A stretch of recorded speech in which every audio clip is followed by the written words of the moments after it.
Swiss franc artificially low against the euro to help boost exports. But yesterday, the bank's chairman shocked the financial world, announcing the peg is being dropped. Thomas Jordan said that as the euro, and the Swiss franc by extension, continued to drop in value against the US dollar, the policy was becoming unsustainable.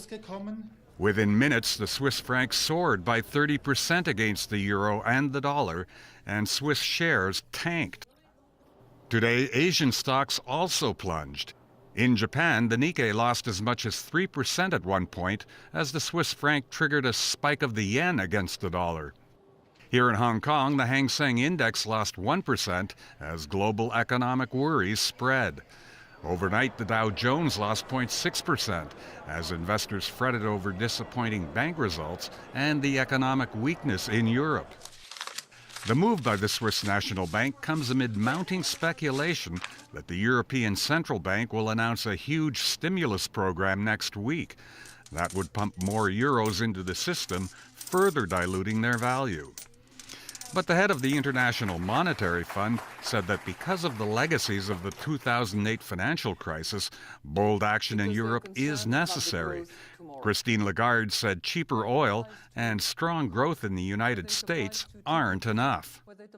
In the euro area, cheaper oil should be a positive, right? Most of them are importers. But it could also contribute to a further decline in inflation expectations. This bolsters the case for additional monetary stimulus, which I'm very pleased to see the European Central Bank is considering.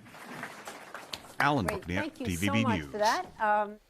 On the mainland, 22 people are missing in Jiangsu province after a tugboat sank suddenly during a test voyage in the Yangtze River. 3 people were rescued after the boat capsized yesterday in the river's Fubei Channel. They're in stable condition.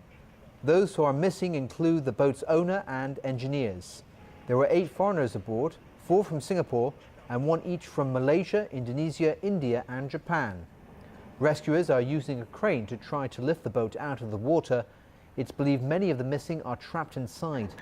Authorities say the company in question had failed to report the vessel's route or testing plans to them. Back in Hong Kong, the Urban Renewal Authority today launched a new redevelopment project in To Kwa Wan. The $1.2 billion scheme is expected to offer about 150 small and medium-sized flats. Liz Yun reports. The redevelopment project covers all even-numbered tenement buildings along Chun Tin Street and 2 buildings on Hok Yuen Street. The Urban Renewal Authority found subdivided flats and unauthorized building works on the rooftops and backyards of these buildings. Mr. Chen has lived here for more than 30 years. He, along with other residents, had fought for redevelopment after a deadly building collapse on nearby Ma Ta Wai Road 5 years ago. The project should have begun back then, Chen said. It's now harder to buy another flat in the area because housing prices have gone up a lot. Mr. Ko had already moved his vehicle repair store once due to an earlier redevelopment project along Chun Tin Street. He will have to relocate his shop a second time. It's hard to find another place for our business, Ko said. Across the street where a fatal building collapse happened 5 years ago, there's another ongoing URA redevelopment project. Residents we spoke to say that they're worried about the safety of their homes as they can feel their 6-decade-old buildings shaking from the construction. In response to claims by residents that its 2010 project should have covered all buildings on Chun Tin Street, the URA explained that only odd-numbered buildings were included because they were in poorer conditions. It was not until recently that the authority found out that even the even-numbered buildings feature unsatisfactory living conditions. The latest project will affect about 116 households and 15 shops. 150 flats and 30 shops are expected to be made available in 2023 at the earliest. We estimated that this project will bring a loss to us. However, how much are we going to lose at current date? We are not sure yet because we have to collect more information regarding to the compensation offer. The URA did not say whether the 150 flats created in this project would become subsidized units. Liz Yun, TVB News. Chief Secretary for Administration Carrie Lam was on the radio today to promote the government's plans to attract professionals to the city. João da Silva reports. The Chief Secretary for Administration took to the airwaves this morning to explain how the government will tackle an expected manpower crunch. She talked about a talent list that the government is looking to draw up in order to attract high-quality professionals in a more targeted manner. Media reports indicated today the list would cover professionals as varied as social workers, teachers and musicians. But Carrie Lam said the government has yet to start working on the list. She explained that first it has to figure out how to fit this measure into current economic development strategies. The government would also need to talk to different industries in order to assess their manpower needs. In particular, the Chief Secretary talked about the needs of the local construction industry. She talked about easing restrictions on foreign construction workers to allow them to work on a different project once the one they were recruited for is concluded. On the same topic, Secretary for Development Paul Chan referred to the Construction Industry Council's estimate that Hong Kong is short of 10,000 to 15,000 skilled construction workers. The government has also announced the creation of a dedicated construction industry recruitment centre for local workers. João da Silva, TVB News. All right, Tony, some Hong Kong stuff in the sports news today. That's right. Unfortunately, though, it's Marco Fu not on a very good winning streak, a losing streak, in fact. He became the latest snooker player to get in the way of a blazing rocket. We're talking, of course, about Ronnie O'Sullivan. O'Sullivan beat Fu 6-1 to advance to the semi-finals of the Masters tournament at Alexandra Palace in London. The 39-year-old recorded his 776th career century in the first frame to move past Stephen Hendry on the all-time list. It was also his 43rd Masters win, another record. On to football now, and defending Kings Cup champions Real Madrid were knocked out of the competition by Atletico Madrid. Atletico is now unbeaten in 5 games against the Spanish giants. Here's James Wong. Cristiano Ronaldo showed off his latest Ballon d'Or in front of the faithful at the Bernabeu. Real Madrid would have a lot to do to overturn a 2-0 deficit in the first leg to crosstown rivals Atletico.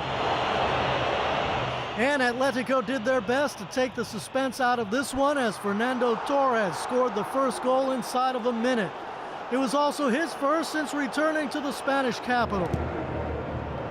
Sergio Ramos equalized in the 20th minute to give the home side hope. Early moments of the second half, Torres again found the back of the net. The Spaniard left Atletico in 2007 for Liverpool, Chelsea and AC Milan before coming back to where it all started. Before the hour, Ronaldo got on the score sheet. He would later apologize to fans for his team being unable to retain the cup. 2-2 the final, 4-2 the aggregate score. Atletico will meet Barcelona in the last 8. Jameson Wong, TVB News. NBA and LeBron James scored 36 points to lead the Cleveland Cavaliers over the Los Angeles Lakers 109-102. Always special when two of the all-time greats meet, even though coming into this game both of their teams had losing records. Kobe Bryant scored 19 points and dished out a career high of 17 assists. However, the Lakers had no answer for James, who is playing in only his second game after missing the past 2 weeks due to injury. The Cavs returned to the .500 mark with 20 wins and 20 losses. Finally tonight, European aircraft maker Airbus saw the first commercial flight of its brand new A350 family of plane. The flight, operated by Qatar Airways, saw the A350 jet fly from the Qatari capital of Doha to German city of Frankfurt. Like its rival, the Boeing 787, the A350 is made using lightweight composite materials and is designed for airlines wanting to fly long-range, point-to-point routes at a cheaper cost. But unlike the 787, Airbus decided against using lithium-ion batteries, most probably because the batteries kept on overheating at one point, forcing Boeing to ground its jet. That's the news. Thanks for watching. Good night.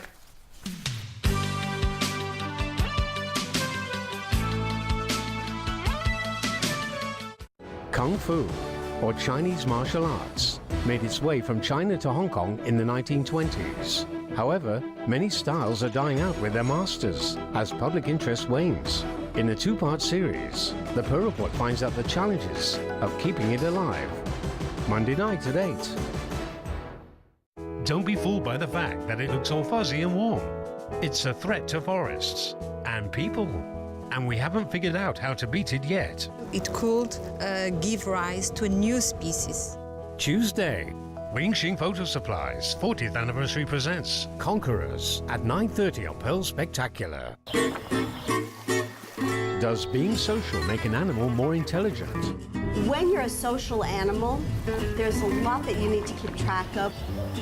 From self-awareness to empathy to deception. Wednesday, Inside the Animal Mind at 9:30 on Pearl.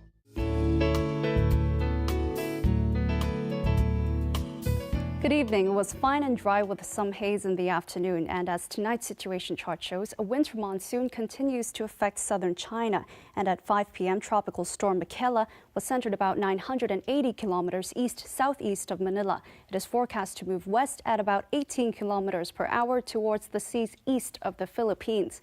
Up until 5 p.m., today's temperatures ranged from 14.5 to 20.2 degrees, and the relative humidity was between 47 to 86%. And the current temperature is 17 degrees Celsius, while the relative humidity standing at 71%. So, Freddie, how's the weather tomorrow?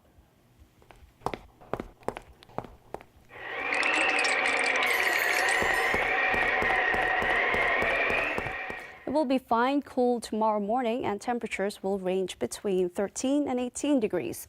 Expect fine and cool mornings in the following couple of days. Tomorrow morning's air quality health index will be low to moderate, and the maximum UV index forecast for tomorrow will be about 6. And now to the latest global weather update. It's cloudy in Shanghai, Taipei, and Xiamen. Sunny in Guangzhou and Macau, showers in Chengdu. Sunny in Beijing and Seoul, bright in Tokyo. Bright in Bangkok, sunny in Ho Chi Minh and showers in Manila. Bright in Kuala Lumpur and rain in Jakarta. Sunny in Karachi and Mumbai. Showers in Cairo and sunny in Nairobi. Sunny in Brisbane and Sydney, showers in Melbourne. Sunny in Toronto and New York. Cloudy in Vancouver and sunny in Los Angeles. Cloudy in London, Frankfurt and Zurich, showers in Amsterdam. And that's the weather. Enjoy your weekend.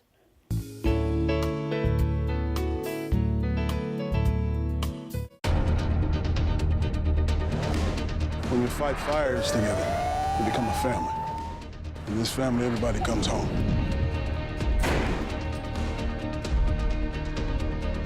Don't think, just do it.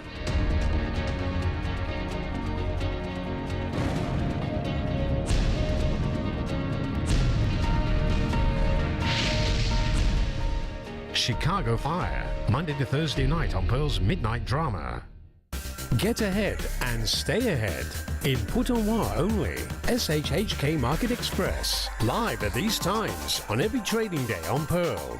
I want something that lasts, something that can keep up with me and keep me on my toes. Because every waking moment is a learning opportunity.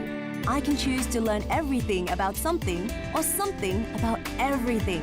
And I want to do all that at home. The Open University of Hong Kong Special, open for learning, 9 a.m. Sunday on Pearl.